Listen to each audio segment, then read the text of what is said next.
ক্রমেই ফিকে হয়ে আসছে বিশ্ববাসীর আমেরিকান ড্রিম, আর এতে একের পর এক পেরেক ঠুকছেন ডোনাল্ড ট্রাম্প। অভিবাসন আইন বিশেষজ্ঞরা বলছেন, অভিবাসী ভিসা স্থগিত হলেও সাধারণ ভিসাতে প্রভাব পড়বে না। আন্তর্জাতিক সম্পর্ক বিশ্লেষকদের মতে বাংলাদেশ সরকারের বিষয়টি খতিয়ে দেখা দরকার, কারণ এর সাথে জড়িত দেশের অর্থনীতি। মোর্শেদ হাসিবের রিপোর্ট।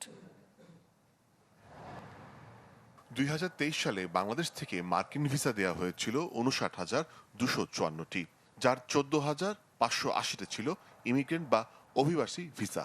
হিরন আরও মিনারেল ওয়াটার মাত্র 50 পয়সায় প্রতি লিটার।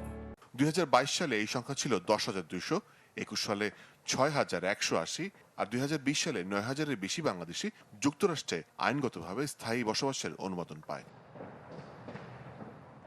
কিন্তু সম্প্রতি 75টি দেশের অভিবাসী ভিসা কার্যক্রম স্থগিতের যে সিদ্ধান্ত ট্রাম্প প্রশাসন নিয়েছে, তাতে মার্কিন মূল্যকে স্থায়ী হওয়ার আশায় অনেকটাই ফিকে হওয়ার পথে। আন্তর্জাতিক সম্পর্ক বিশ্লেষকদের মতে এখনই সরকারের উচিত বিষয়টি খুঁটিনাটি খতিয়ে দেখা।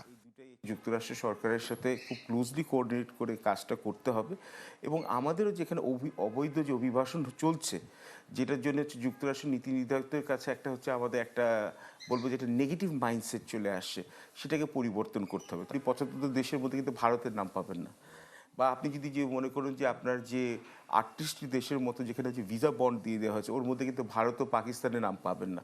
তো এটার মধ্যে কিন্তু আমাদেরও একটা সোল সার্চিংয়ের ব্যাপার আছে, নিজেদের ব্যাপারে খতিয়ে দেখা উচিত যে আমাদের কি কি দুর্বলতা আছে। অবশ্য ট্রাম্পের এই সিদ্ধান্তে না ঘাবড়ানোর পরামর্শ দিয়ে মার্কিন অভিবাসন আইন বিশেষজ্ঞরা বলছেন, এর মাধ্যমে জট খুলতে পারে নিয়মিত ভিসা সহ অন্যান্য ভিসার।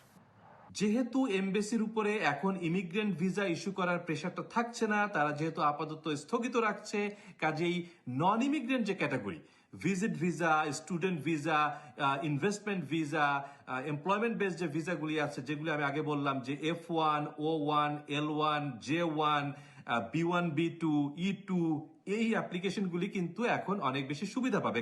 2024-এর আগস্টে বাংলাদেশের রাজনৈতিক পট পরিবর্তনের পর যুক্তরাষ্ট্র থেকে রেকর্ড প্রবাসী আয় আসে বাংলাদেশে। গেল বছর মোট প্রবাসী আয়ের 11% পাঠিয়েছেন যুক্তরাষ্ট্রে থাকা বাংলাদেশিরা। মোর্শেদ হাসিব, চ্যানেল 24, ঢাকা।